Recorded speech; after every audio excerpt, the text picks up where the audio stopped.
Olá, meu nome é Wallace e essa é mais uma aula do curso sobre medidas para aplicações digitais sustentáveis. Bom, essa aula nós vamos falar sobre pegada de carbono.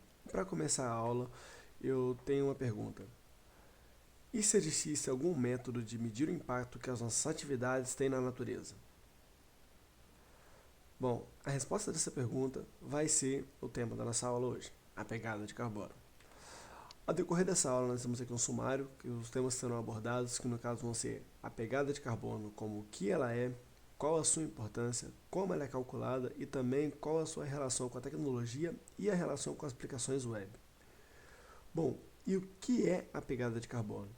A pegada de carbono ela é a medida da quantidade total de gases de efeito estufa, como dióxido de carbono, gás metano e óxido de nitrogênio, emitidos direta ou indiretamente por atividades humanas, sendo expressa em toneladas de dióxido de carbono equivalente.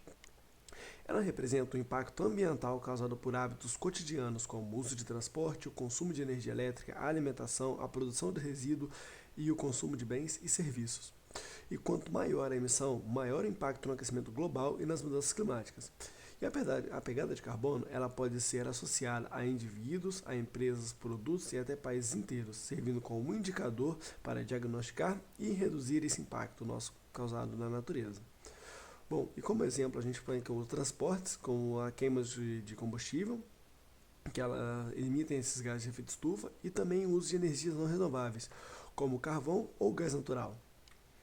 E bom, e qual a importância, né, de medir a pegada de carbono? E bom, a pegada de carbono ela tem um papel como uma ferramenta fundamental para a gente medir e compreender o impacto das atividades humanas, principalmente no que diz respeito às emissões de gases de efeito estufa que contribuem para o aquecimento global e as mudanças climáticas. E ao quantificar essas emissões, a pegada de carbono permite identificar os principais responsáveis pela poluição atmosférica e orientar ações para reduzir o consumo de recursos naturais, melhorar a eficiência energética e adotar práticas mais sustentáveis. Além disso, a medição da pegada de carbono ajuda governos, empresas e indivíduos a estabelecer metas de redução, cumprir compromissos internacionais como o Acordo de Paris e promover inovações e tecnologias limpas. Bom, e como a pegada de carbono é calculada? A pegada de carbono é calculada somando todas as emissões diretas e indiretas de gases de efeito estufa associadas a uma atividade, produto, pessoa ou organização, e depois convertendo essas emissões em uma unidade comum, no nosso caso, a toneladas de dióxido de carbono equivalentes. Essa fórmula aqui, TCO2e. Esse cálculo ele envolve várias etapas e dependendo do tipo de análise que está sendo feita, ela pode variar. E bom, geralmente o que? A primeira etapa, geralmente, é a identificação das fontes de emissão. No caso, as fontes de emissão, elas são divididas em até três categorias. As emissões diretas, as emissões indiretas e os outros tipos de emissões indiretas. Não vou entrar muito a fundo, mas aqui no slide a gente está explicando certinho. A quantificação do consumo é a nossa segunda etapa. No caso, a gente coleta dados reais ou estimados sobre o consumo de recursos, como o litro de combustível utilizado, quilowatt-hora de eletricidade consumida, quilômetros percorridos por meios de transportes, e entre outros. Depois, a gente vem a aplicação dos fatores de emissão. Bom, cada atividade ela tem um fator de emissão, o que indica qual a quantidade de toneladas de dióxido de carbono equivalentes são emitidas por unidade consumida.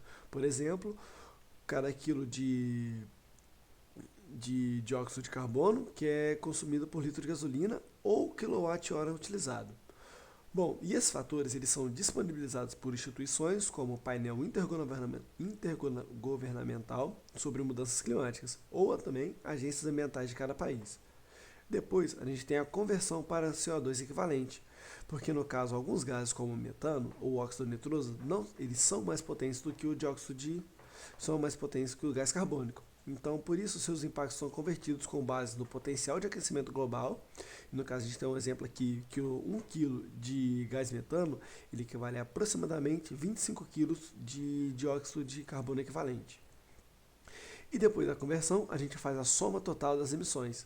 No caso, por fim, as emissões são somadas para a gente obter a pegada de carbono total, que é expressa em toneladas de dióxido de carbono equivalente.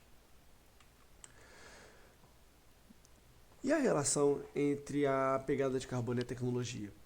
Bom, essa relação ela é uma via de mão dupla, pois a tecnologia pode aumentar ou diminuir a pegada de carbono, dependendo de como ela é produzida, utilizada e descartada.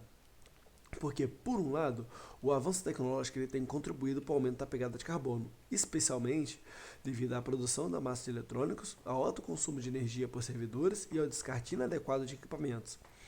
A fabricação de computadores, celulares e eletrodomésticos, por exemplo, ela envolve a extração de minerais raros, o uso de energia fóssil e longas cadeias de suprimento, tudo isso gerando emissões de gases de efeito estufa. Mas, por outro lado, a tecnologia é uma das principais aliadas na redução da pegada de carbono, porque ela permite o desenvolvimento de fontes de energia limpa, como solar, eólica e hidrelétrica. Ela também permite sistemas inteligentes de transporte e a eficiência energética em larga escala. E também softwares e plataformas digitais ajudam a monitorar e calcular emissões, além de promover soluções baseadas em dados para otimizar o uso de recursos naturais. Bom, e além disso, a digitalização de processos, o trabalho remoto e a substituição de reuniões presenciais por reuniões por videoconferência, agora também contribui para a diminuição de deslocamentos e, consequentemente, da pegada de carbono. E por fim, a relação entre as aplicações web.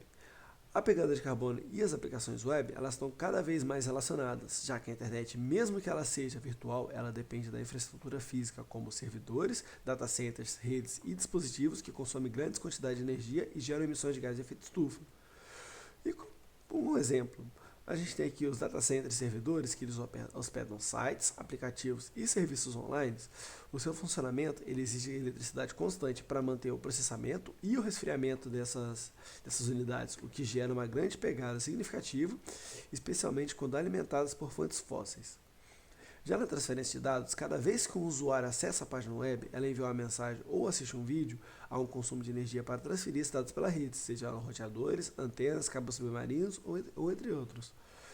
Também o design e eficiência de sites também tem relação com a pegada de carbono, porque sites mal otimizados, com imagens pesadas, muitos scripts ou uma programação ruim, exigem mais processamento e mais dados trafegando, que aumenta a pegada de carbono. E por último aqui, exemplo, o nosso uso em larga escala, porque quanto mais popular for uma aplicação como YouTube, Netflix e o Instagram, maior o tráfego de dados e, portanto, maior o consumo energético global associado a essa operação. Bom, por essa aula é só. Ela foi uma aula um pouco mais teórica, um pouco mais por cima, mas na próxima aula a gente vai ver mais especificamente sobre a pegada de carbono e aplicações web. Muito obrigado e até a próxima.